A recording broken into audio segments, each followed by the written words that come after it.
Welcome to Homemade Science Studio. Today we're going to make a fireball.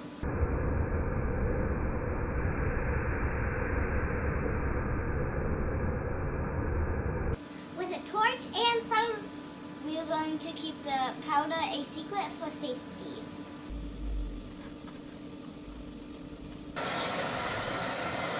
Never try this without an adult.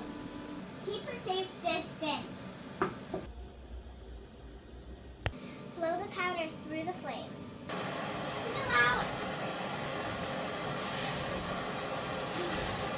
When we spray the powder into the air, it spreads out.